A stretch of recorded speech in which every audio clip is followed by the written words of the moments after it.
Hello friends, welcome to home food recipes. આજે આપણે બનાવીશું વરસાદમાં ખાવાની મજા પડી જાય એવું ગરમા ગરમ પ્રોટીનથી ભરપૂર ખીચું, જે આપણે લીલા મગમાંથી બનાવીશું.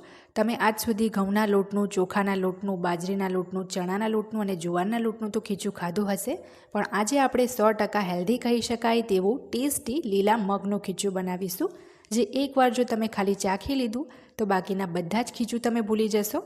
તો ચલો આ ખીચું કેવી રીતે બનાવવું એ જોઈ લઈએ. તો સૌથી પહેલાં આપણે લોટ તૈયાર કરવા માટે અહીંયા જે કાચા લીલા મગ આવે એ લેવાના છે. મેં અડધો કપ અહીંયા લીલા મગ લીધા છે. જે પાવડરવાળા હતા એટલે 2-3 વખત મગને ધોઈને કોરા કપડાથી તરત જ મેં લૂછી લીધા હતા. એમ પણ આપણે મગને શેકવાના જ છે એટલે ધોઈને લેશો તો પણ વાંધો નથી, પણ લૂછ્યા પછી જ પેનમાં એડ કરવાના છે. હવે આ મગને આપણે એકદમ ધીમા તાપે વચ્ચે વચ્ચે હલાવતા રહીને સરસ એનો કલર ના બદલાય અને ક્રિસ્પી ના થાય ત્યાં સુધી શેકી લેવાના છે.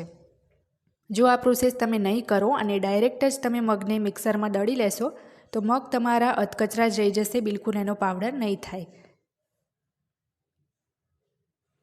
તો અહીંયા 7 થી 8 મિનિટ મગને શેક્યા પછી તમે જોઈ શકો છો સરસ એનો કલર પણ બદલાઈ ગયો છે. અને જો તમને ખ્યાલ ના આવે તો 1-2 દાણા ઠંડા કરી ચાખીને જોશો તો તમને ક્રિસ્પી પણ લાગશે. તો હવે ગેસ બંધ કરી મગને એક ડીશમાં કાઢી ઠંડા કરવાના છે. ઠંડા થઈ જાય પછી આપણે એક નાના મિક્સર જારમાં ઉમેરી સરસ એનો પાવડર કરી લઈશું. એકદમ બારીક એનો પાવડર કરવાનો છે, સહેજ પણ લોટ ગગરો ના રહેવો જોઈએ. તો અહીંયા એકદમ સરસ બારીક આપણે પાવડર કરી લીધો છે મગનો.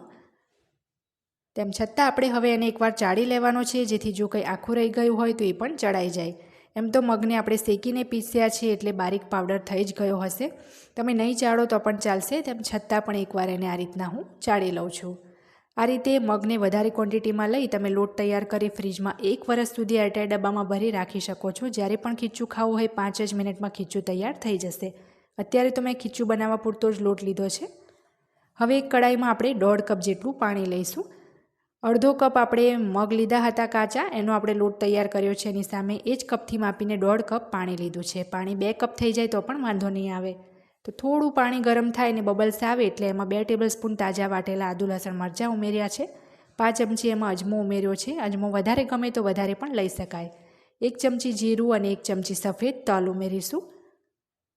ખીચુંનો કલર સારો આવે એ માટે થોડી 5 ચમચી જેટલી એમાં હળદર ઉમેરી છે. 5 ચમચી એમાં આપણે હિંગ ઉમેરીશું.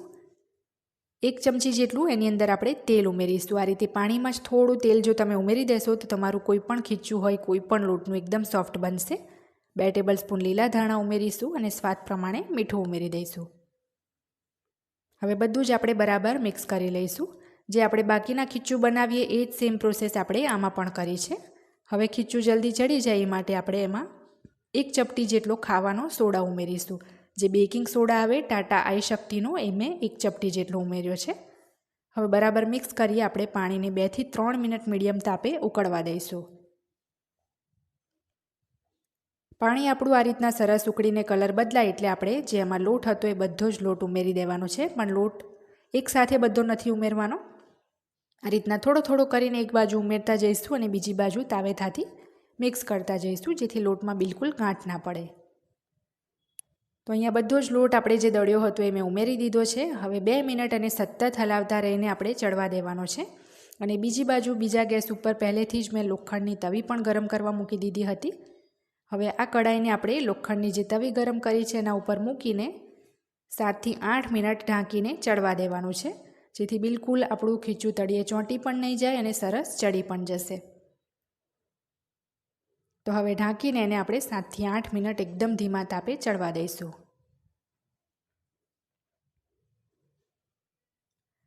7-8 મિનિટ ધીમા તાપે ખીચુંને ચડવા દીધા પછી હવે આપણે એકવાર એને મિક્સ કરી લઈએ. વચ્ચે એકાદ વાર 3-4 મિનિટ પછી તમારે એને હલાવી લેવાનું છે, જેથી તળિયે બેસી ના જાય. તો આપણું આ લીલા મગનું ખીચું તૈયાર થઈ ગયું છે. મગ પણ આપણે સરસ શેકીને લીધા હતા, જેથી બિલકુલ એ કાચું નહીં રહે. તો ગરમા ગરમ આ ખીચુંને આપણે સર્વ કરી લઈએ. ખીચું છે એટલે અહીંયા કન્સિસ્ટન્સીમાં થોડું ઢીલું જ રાખવાનું છે, જેથી ખાવાની પણ મજા આવે. અને લીલા મગના ફાયદા તો તમે દરેક જણા જાણતા જ હશો. તો એકવાર આ હેલ્ધી પ્રોટીનથી ભરપૂર ખીચુંની રેસીપી જરૂર ટ્રાય કરજો, તમે ખાતા રહી જશો. ઉપરથી થોડું આ રીતના સિંગતેલ ઉમેર્યું છે. આ રીતના થોડું સિંગતેલ ઉમેરશો તો ખીચુંનો સ્વાદ બમણો થઈ જશે. જે અથાણાનો સંભાર મસાલો આવે એ થોડો ઉમેરીશું અને ગાર્નિશિંગ માટે થોડા લીલા ધાણા ઉમેરી દઈએ.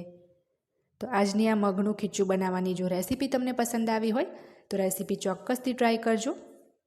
ચેનલને સબસ્ક્રાઈબ કરી બેલ આઇકન ચોક્કસ દબાવજો, જેથી મારા દરેક નવા વિડીયોની નોટિફિકેશન તરત તમને મળે.